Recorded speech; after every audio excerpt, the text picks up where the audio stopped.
mà rẻ đi nè bất chỉ ai men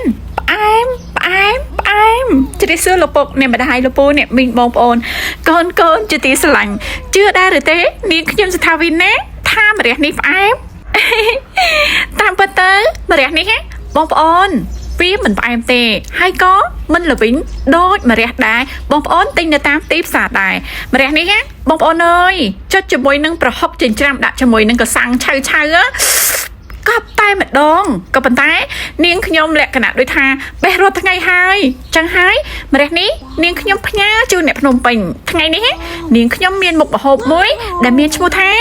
បង្គារំលីងជាមួយនឹងពងទាប្រៃតោះទស្សនាជាមួយនាងខ្ញុំណា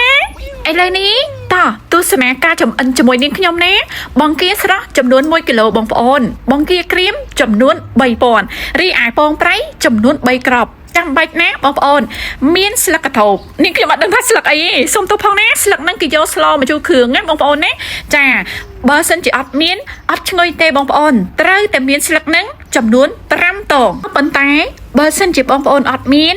ដាក់ស្លឹកក្រូចក៏បានដែរបងប្អូនចាប៉ុន្តែដូចនេះខ្ញុំនិយាយចឹងចាំបាច់ស្លឹកហ្នឹងស៊ីជាមួយពងទាប្រៃណាពងទាប្រៃហ្នឹងនេះខ្ញុំយកឈ្នូលកដាលនាងខ្ញុំដុតវានៅក្នុងម៉ាស៊ីនហ្នឹងចំនួន15នាទីក្នុងកម្ដៅ180បងប្អូនគឺវាឆ្អិនល្អដូចនេះតែម្ដងរួចហើយយើងយកវាទៅក្លុកចំពោះបង្គាក្រៀមហ្នឹងណាបងប្អូនលាងទឹកឲ្យស្អាតផងចាំយើងយកមកចំអិនណាបងប្អូនបន្តបង្គារបស់យើងលាងទឹកឲ្យស្អាតខ្វេះអាចនៅទ្រង់វាចេញឲ្យស្អាតរួចហើយបងប្អូនវាជាមួយនឹងម្សៅបំពងដាក់ជាមួយពងជាតិតិចមកបងប្អូនបំពងវាឲ្យវាឆ្អិនចាតាមកម្ដៅភ្លើងបងប្អូនទៀតណាកម្ដៅភ្លើងលក្ខណៈខ្លាំងបងប្អូនត្រឹមតែ10នាទីអញ្ចឹងទៅបើសិនជាខ្សោយ15នាទីចានាងខ្ញុំធ្វើតាមកម្ដៅភ្លើងរបស់នាងខ្ញុំដោយសារពេលខ្លះបងប្អូនមានចក្រានតូចចាអញ្ចឹងពិបាកកណនាណាបងប្អូនឆ្ងាញ់ឈ្ងុយចិត្តមកដល់ហើយណាចាបំពងខ្ទឹមឲ្យវាឈ្ងុយរួចហើយបិទហ្គាសសិនហើយចាំយើងដាក់អស់នឹងចូលបងប្អូនចា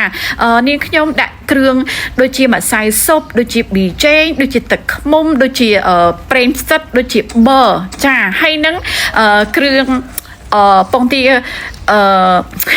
ប្រៃជាមួយនឹងបង្គាហ្នឹងណាបងប្អូនអើយ